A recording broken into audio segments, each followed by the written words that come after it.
جی ہاں دوستو، زندگی یا بندگی فیصلہ ہمیں کرنا ہے کہ ہم نے زندگی گزارنی ہے یا اللہ کی بندگی کرنی ہے۔ زندگی تو خیر گزر ہی جانی ہے۔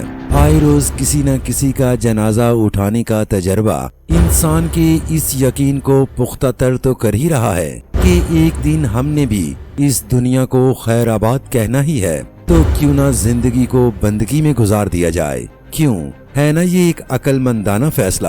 یا پھر دنیا کی رنگینیوں کا ہی لطف اٹھایا جائے اور جب حساب ہوگا تب کا تب دیکھا جائے گا۔ دوستو آئیے قرآن کی ایک آیت پر اپنی عقلوں کے گھوڑے دوڑاتے ہیں، شاید کوئی ہدایت مل ہی جائے۔ سورہ احزاب آیت نمبر 72-73۔ ہم نے ایک خاص امانت کو آسمانوں اور زمین اور پہاڑوں کے سامنے پیش کیا تو وہ اسے اٹھانے کے لیے تیار نہ ہوئے اور اس سے ڈر گئے، مگر انسان نے اسے اٹھا لیا۔ بے شک وہ بڑا ظالم اور جاہل ہے۔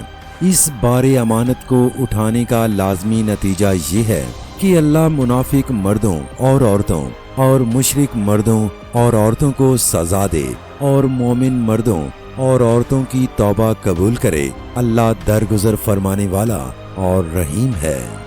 دوستو ذرا اپنی چشم تصور کو ایک لمحے کے لیے بیدار تو کیجئے اور اس آیت کریمہ میں بیان کردہ منظر کا نقشہ اپنے سامنے رکھیے کہ ایک طرف زمین و آسمان اور ہمالیہ جیسے پہاڑ کھڑے ہوں اور دوسری جانب زیادہ سے زیادہ 6 فٹ کا انسان کھڑا ہو، اور مالک کائنات خالق کائنات ان سب سے مخاطب ہو کہ میں اپنی ساری مخلوقات میں سے کسی ایک کو یہ طاقت بخشنا چاہتا ہوں کہ وہ میری خدائی میں رہتے ہوئے میری بالا تری اور احکام کی اطاعت کرنا چاہے تو کرے، اور چاہے تو انکار کر کے میرے خلاف علم بغاوت بھی بلند کر سکے، یعنی کھلی اجازت، اور یہ اجازت دے کر میں خود چھپ جاؤں گا، گویا موجود ہی نہیں ہوں۔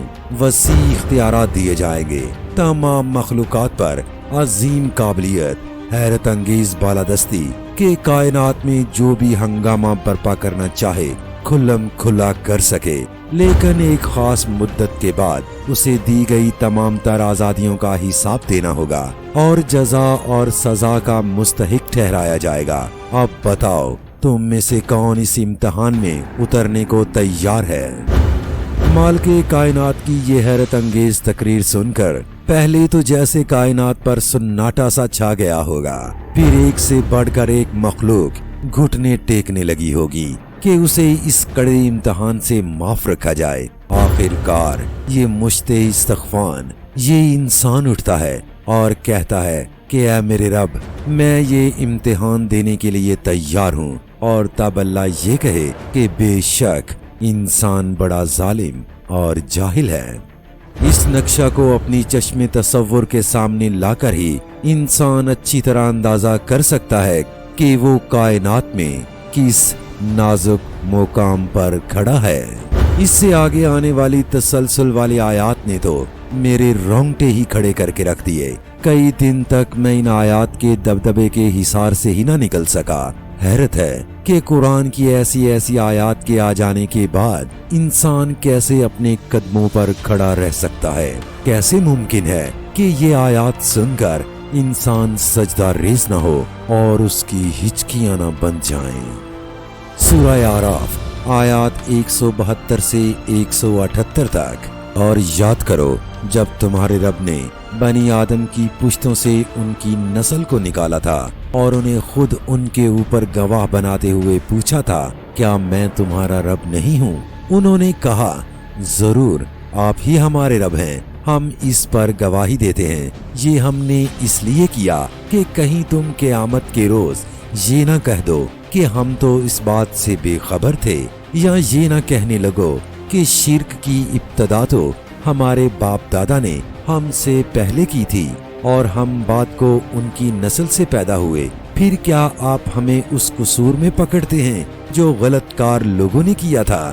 دیکھو اس طرح ہم نشانیاں واضح طور پر پیش کرتے ہیں، اور اس لیے کرتے ہیں کہ یہ لوگ پلٹ آئیں اور ان کے سامنے اس شخص کا حال بیان کرو جس کو ہم نے اپنی آیات کا علم عطا کیا تھا مگر وہ ان کی پابندی سے نکل بھاگا۔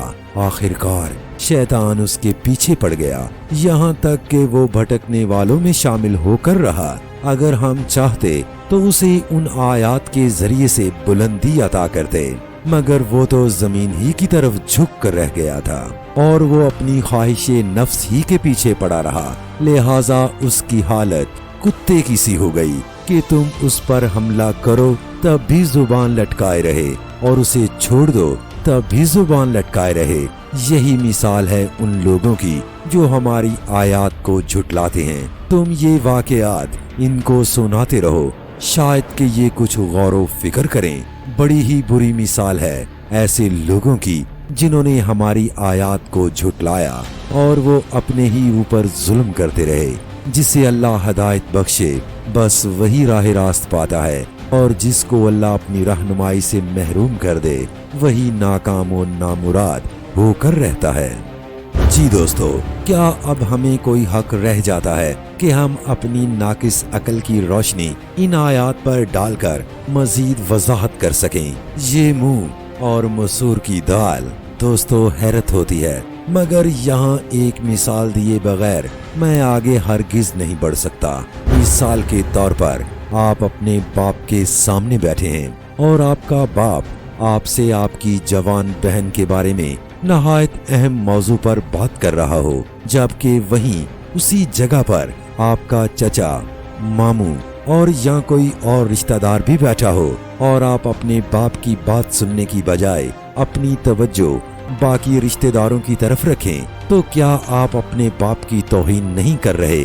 لیکن دوسری طرف باپ بھی نہیں بلکہ مالک کائنات، خالق کائنات بذریعہ قرآن آپ سے مخاطب ہو اور آپ کی توجہ ہزاروں سال پہلے کے لوگوں کے بیان کردہ واقعات پر ہو کہ فلاں کیا کہتا تھا اور فلاں کیا کہتا تھا۔ اب اللہ کہے کہ اقرا بسم ربک الذی خلق، پڑھ اپنے رب کے نام سے جس نے پیدا کیا، اور آگے سے انسان کہے کہ 1200 سال پہلے کے کسی لکھنے والے نے لکھا تھا کہ یہ اللہ ہمیں نہیں کہہ رہا بلکہ 1400 سال پہلے کے کسی انسان سے مخاطب ہے، تو بتائیے کہ اس سے بڑھ کر اور توہین کیا ہوگی؟